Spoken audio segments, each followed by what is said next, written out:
તો જય માતાજી મારા કલેજાઓ। તો હું આજે ઉઠી ગયો છું 4:57 અને આજે તારીખ છે 12 માર્ચ અને આજે આપણા મિશનનો છે 21મો દિવસ। તો મારા કલેજાઓ હું આવી ગયો છું ધાબા ઉપર અને આજનો સુવિચાર છે કે જગતને તમારા સિદ્ધાંતોથી કંઈ જ લેવા દેવા નથી। જો તમે કામ ના આવો એટલે તમે નકામા। તો મારા કલેજાઓ આ છે આજનો સુવિચાર। તો લોકોને તમારા સિદ્ધાંતોથી કંઈ જ લેવા દેવા નથી હોતો। તમે જો કામ આવો તો તમે સારા, ના કામ આવો એટલે નકામા। બસ હાલો મારા કલેજાઓ વાંચવા માંડીએ, થોડો વ્યાયામ કરી લઈએ।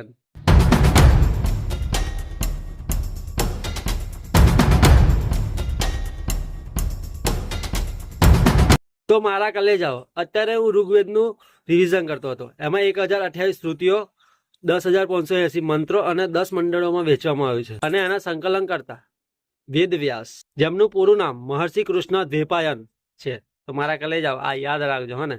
હાલો મારા કલેજાઓ 8:30 વાગી ગયા છે। તો હવે નીચે જઈએ, નાસ્તો વાસ્તો કરીએ, મંદિરે જઈએ, પછી પાછા વાંચવા બેસી જઈશું, આપણા ધંધે લાગી જઈશું।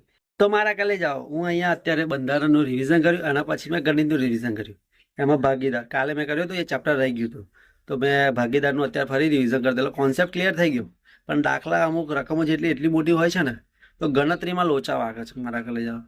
એ ગણતરીમાં લોચા વાગે છે ને, એના માટે ઘણી પ્રેક્ટિસ કરવી પડશે, કારણ કે મોટી સંખ્યા હોય ને એમાં લોચા વાગે। નાની ગણતરી હોય ને તો ફટાફટ થઈ જાય। અને મેં ટેસ્ટ બી આલે ભાગીદારીમાં 10 પ્રશ્નો અટેમ્પ્ટ કર્યા, એમાંથી 6 જ માર્ક્સ આવ્યા, કેટલા 6, બીજા ખોટા પડ્યા અમુક, કેમ કે ગણતરી બહુ મોટી મોટી હતી એટલે ગણતરી થતી નથી મોટી, અને ગણતરી કરવામાં જ લોચા વાગતા તમારે, કારણ કે સંખ્યા અમુક એવી હોય ને એટલે ગણતરી નથી થતી મારા કલેજાઓ।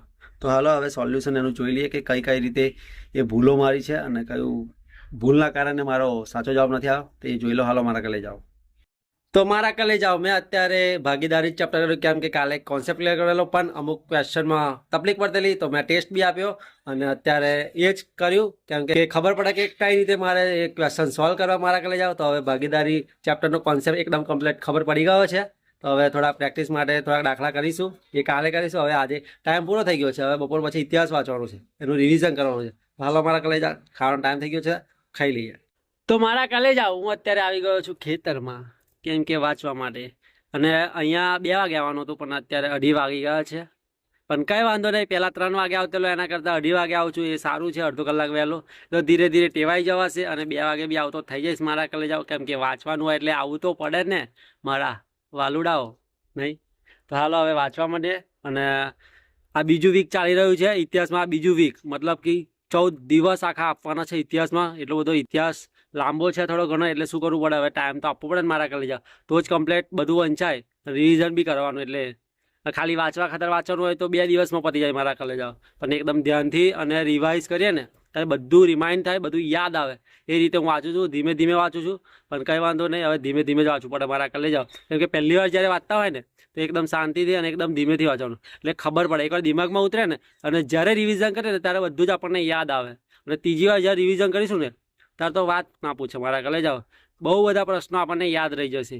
એટલે મારા કલેજાઓ અત્યારે બીજી વારનું રિવિઝન ચાલુ છે, કેમ કે બધું બહુ મેં વાંચી નાખ્યું છે, પણ રિવિઝન કર્યું નહોતું, તો મેં કીધું આજે ખાલી રિવિઝન કરીએ, આજે ખાલી રિવિઝન કરીએ। તો મારા કલેજાઓ હાલો હવે રિવિઝન કરવા માંડીએ, હાલો।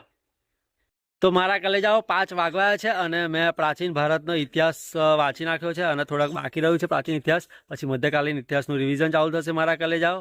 તો પછી મધ્યકાલીન ઇતિહાસનું રિવિઝન પૂરું થયા પછી જ આપણે આધુનિક ઇતિહાસ વાંચવાનું શરૂ કરીશું, કેમ કે એ બાકી રાખ્યું છે, કેમ કે આ 2 પ્રાચીન ઇતિહાસ અને મધ્યકાલીન ઇતિહાસ પહેલાં રિવિઝન કરી લેવું, કેમ કે પછી ભૂલી ના જાય, કેમ કે 2 અઠવાડિયા આલ્યા છે, આજે 10 દિવસ થઈ ગયા છે ઇતિહાસને।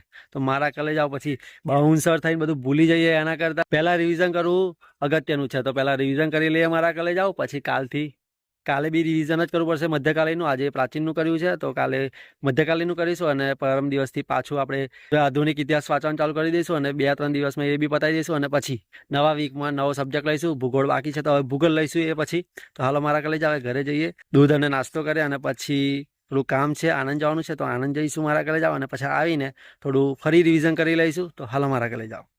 તો મારા કલેજાઓ આણંદ ગયા પછી વહેલું ઘરે નહોતો આવતો અને મોડું થઈ ગયું હતું, તો પછી ઘરે આવીને કંઈ વંચાયું નથી અને ખાઈને પછી થોડું ચાલવા ગયો, અને પછી અત્યારે પાછો આવતો અને પછી થોડી વિડીયો એડિટ કરી, અને મારા કલેજાઓ અત્યારે 9:30 વાગી ગયા છે, તો હવે ઊંઘવાનો ટાઈમ થઈ ગયો છે। તો હાલો હવે ઊંઘી જઈએ, અને આજે 6 કલાક જેવું વંચાવાનું છે મારા કલેજાઓ। તો હાલો હવે જેટલું વંચાનું એટલું ઠીક છે, કાલથી ટ્રાય કરીશું કે થોડુંક વધારે વંચાય। તો હાલો કલેજાઓ, જય માતાજી। Big thank you for being here. बहुत बहुत धन्यवाद।